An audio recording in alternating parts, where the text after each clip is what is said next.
Awesome. Right on. What's going on, man? Oh, you know, one piece of beaver jerky? Sure.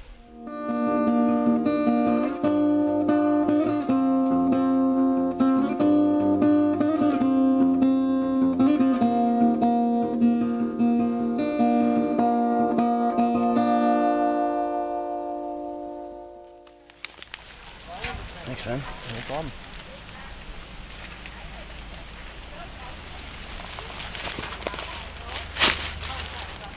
Where'd you get the meat? Caught it. How'd you catch it? Conibears. Trapping. 220s? 330s. 330. Yeah. So, stupid question. You must be at least part native yourself, right? A native survivor? I am, yeah. From where? From what tribe? Huron. Huron? Mm-hmm. Yep. Actually, 2 tribes. Huron's my grandfather's side, and a tribe that I don't know is on my mom's side. Her sister went to the reservation when she was about 16, she said, when I asked her about it, and her great-grandmother lived on the reservation up in the mountains, she said. They grew up in Maine, and she traveled up to Canada to go to the reservation and visit. And said everyone spoke French. Everyone spoke French, and my great-grandmother spoke French. And her name was Rosemary. Doesn't know what tribe it was, doesn't know where it was, because I think it was her grandmother brought her. Right. To go see her mom or something like that, you know? So, and that's that. That's as much as I know of that. And I'm like, you know, you gotta give me more than that. Yeah. So I'm still digging on that side. Right on. Yeah. I've always wanted to take some time and learn from natives. Yep, me too. Practicing natives. Yep. I think it's a terrible shame that a lot of that culture has disappeared. Oh yeah. Absolutely. Yeah. Yeah, man, I grew up in Massachusetts, United States. And you know, there's little reservations here and there.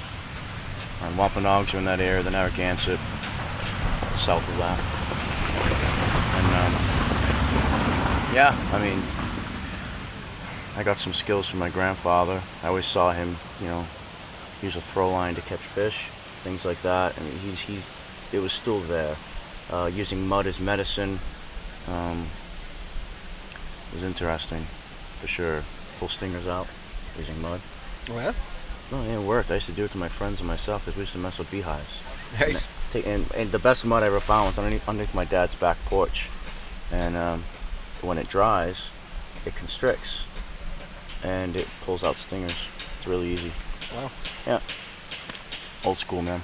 But yeah, a couple little tidbits left, and that was about it. And then I just had to kind of dig around myself, you know. This is good jerky, man. Thank you. Somebody's up in the alert, look. I think he's going back tomorrow. Excellent. That's awesome. Beaver jerky. Beaver jerk. Delicious.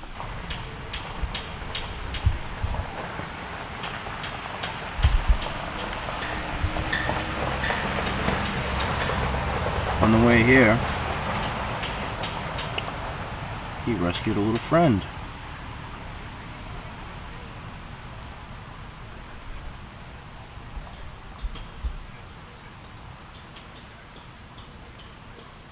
Looks like it's doing pretty good.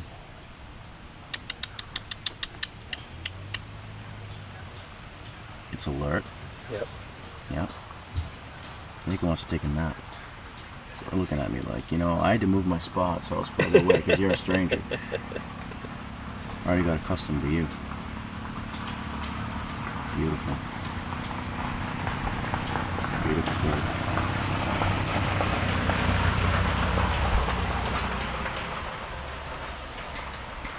I don't know if pheasants will take their children back after they're gone for a while. I don't know how that works. Hopefully, I don't know either. Hopefully you'll be able to make that happen. So I've got Mitch with me from Native Survival. How's it going? and we're at the Bushcraft gathering together. And Hanging out. Looking forward to meeting you since I started watching your channel. Well, thanks for checking it out, man. Yeah, no problem. That's awesome. No problem. I appreciate that. So how long you been into Bushcraft? Probably since I was 4 or 5, I suppose. 4 or 5. Yeah, like every other, I would think. Every other kid hanging out in the woods and fishing with his grandfather kind of thing. Yep. Yep. When I was young, we had a piece of property. We had like 10 acres, hectare, and it was all woods. And that's where it all started for me. Yep. And then I didn't have a whole lot of opportunity to learn bushcraft. Every little bit that I learned on my own. And then as an adult, that's when I really started pushing and getting into it. Yep. Yeah, sometimes it happens that way. Yeah, when I was a kid, I picked up some skills from my grandfather. And native stuff. Not too many, because he's pretty far down the line kind of thing, you know. Right.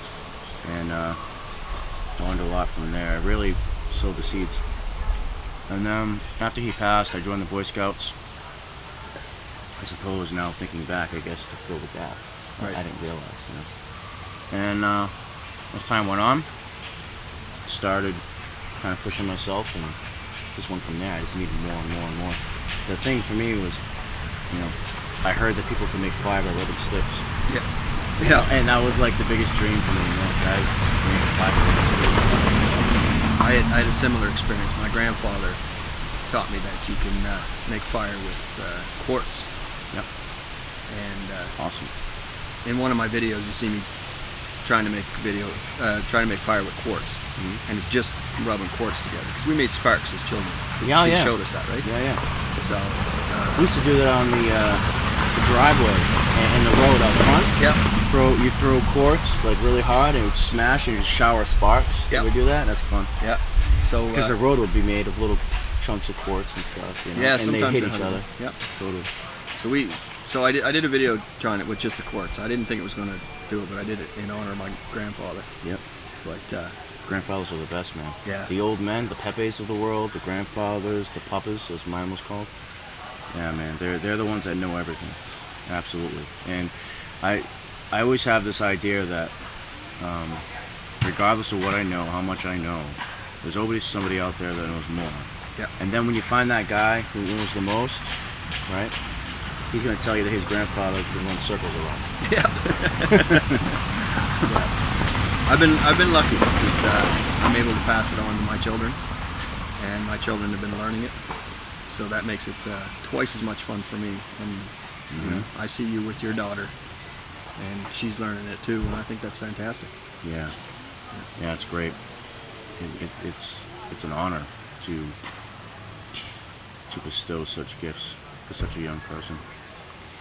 You know, it's like every father's dream is to bring his children up in how he wished he was brought up. Yeah. Or in a house that he wished he lived in. You always want to do better than where you grew up. And I wish that I had gone paddling as many times as I have with my daughter. I wish my dad did that with me, things like that. My dad, fisherman, man. Put him in the boat, it's probably going to be a power boat and we're skiing, you know? None of that paddling stuff, you know, and it's funny.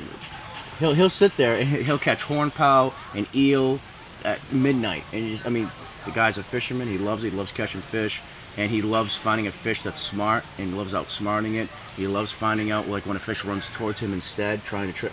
He's into it, dude. He's into it. He knows things I'll never know. And so, you know, each father kind of shares his own little thing. Yep. You know, and it just kind of keeps passing down. And I think it's our job, in my opinion, to take the various pieces that have been passed down and add our bit to it, but still make sure we retain some of the bits that were brought to us and keep it going. And never let the old ways be forgotten. Ever. Ever. Because that's the only true freedom in the world. Think about it. The natives lived without money. The natives lived without any sort of outside interference. They didn't have jobs. Their job was to weave a net and put it in a spot that they knew that it was a good spot at that time of year with that particular weather, everything, all those details, and then feed their family. And while that net is working, they're off doing other things. I mean, and that was their job, you know. And now, all with the intent of maintaining the land. Absolutely. Right? Absolutely. No destruction. Well, because if you destroy that, then there's nothing what left. are you doing next year? Yeah. Now your family's starving, right? And so, I think that old way is incredibly important to cherish. Absolutely. Because it's how we got to this point. Yep. Right? And so much is forgotten. So many people are so stressed out about things that they can't control. When if they learn these kind of skills, it's so relaxing. It gives you back so much self-control, so much control over your environment. That no matter what happens, control with your environment. With your environment, right. That you'll be able to deal with it. Right. It brings balance back into your everyday emotional well-being. Yep. All of a sudden, you inwardly feel more calm, knowing that you can walk into the forest with the knife and nothing else, and affect fire and make traps, fish traps, catch a fish, fillet the fish. I mean, on and on and on and on. You can just feed yourself and go and go and go. That creates a sense of calm inside. So when something happens, and I'm not saying anything huge, I'm saying like you're out camping. Oh, we forgot X, Y, Z. Like, oh, hold on a second. You can make that. Oh, we forgot our pan. Oh, no worries. Let me go grab a rock. Yep. Or let me go carve planting sticks. And go grab, there's always something, and it's not a big deal. It's just, oh yeah, no big deal. And then the kids come and they gather. Oh, Daddy's gonna go find a rock, and then they help you clean it, and it's like it's a fun family thing, And it's and the wife, kind of gives you that little smirk, like she loves it while she's preparing the food or whatever, and she looks at her man like, I've got a good man. You know what I mean? It's cool. Instead of a guy who gets all fired up, he has to go back into town somewhere, rah rah rah. You know what I mean? Buy something. Exactly. It creates balance. It really does. And kids nowadays are so bored because everything has to be instantaneous. Right.